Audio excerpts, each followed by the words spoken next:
Welcome back again.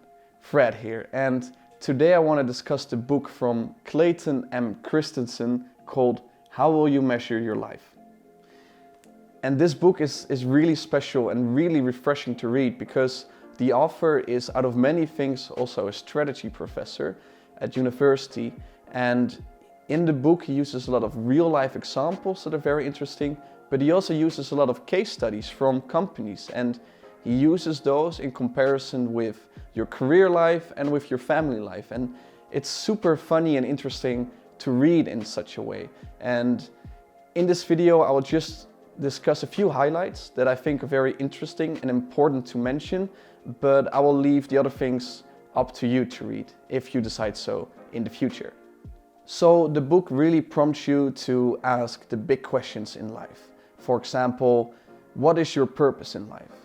And while these are very direct and very difficult questions to answer, it's very important that we do think about it, especially as you're a student, and that you try at least to find out what your true purpose is in life.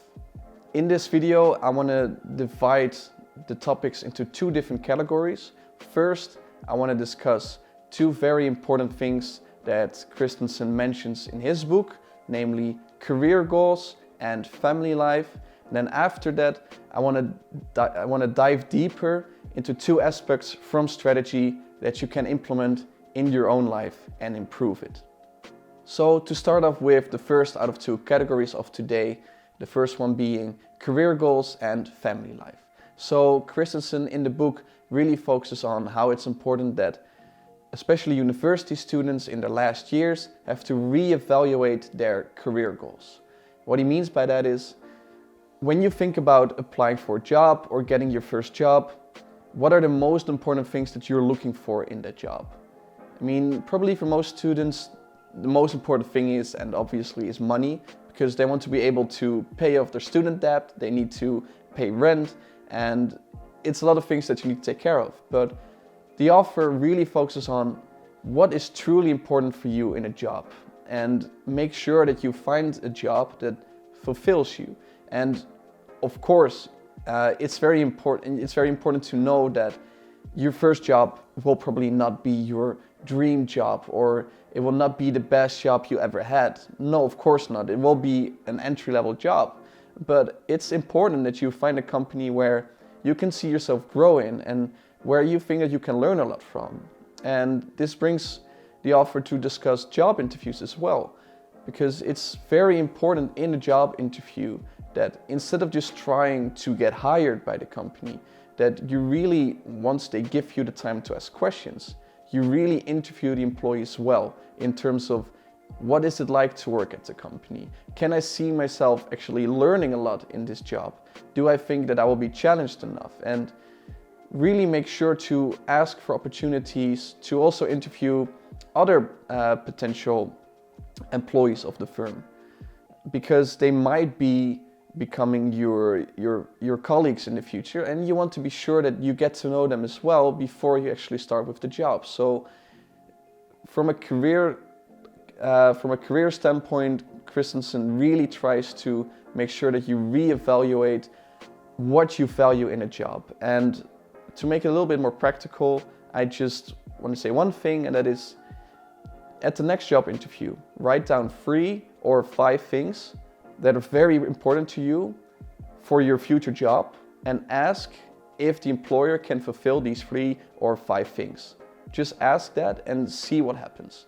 So the second thing that Christensen discusses is family life. And again, he uses this nice way of combining case studies and real life experiences. And for example, for me, when I read family life, I thought, well, I'm a student, how much can I learn from this part of the book?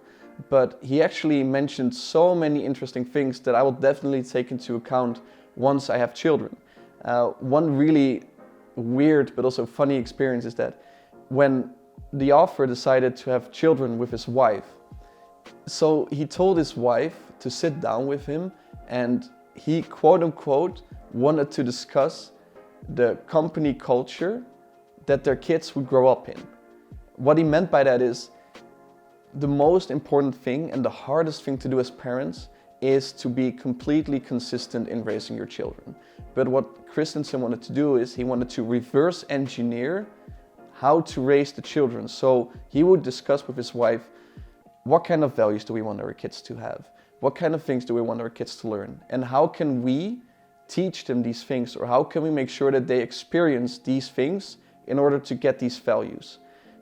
And this brings me to the second category that Christensen discusses, and that is 2 lessons that you can learn from strategy or from company strategy.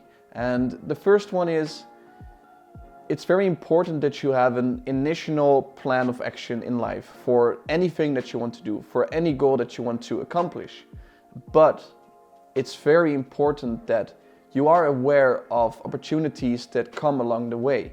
So it's very important to have an initial plan, so you have a direction, so you know what decisions you need to make every day to get somewhere. But be present and be aware of other opportunities that come along your way that could help you out. You don't want to be stuck in a certain position. You want to make sure that every opportunity you see, that you take it. And the second lesson from strategy that Christensen mentions is, to quote him, "Your strategy is not what you say it is."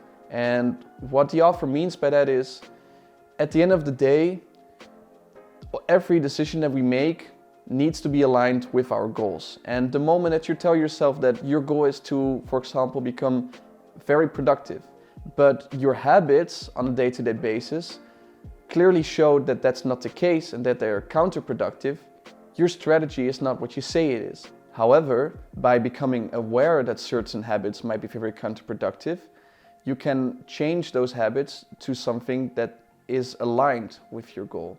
And that may actually help you out in the end. So in the end, it's not just a matter of questions and answers, but it's really a tool set, a mindset, or even a philosophy in life that could help you out. So here we've come to the end of the video. Please comment if you've learned something or if you have some tips for me, and please like this video if you enjoyed it. As always, be positive, stay happy, Fred out.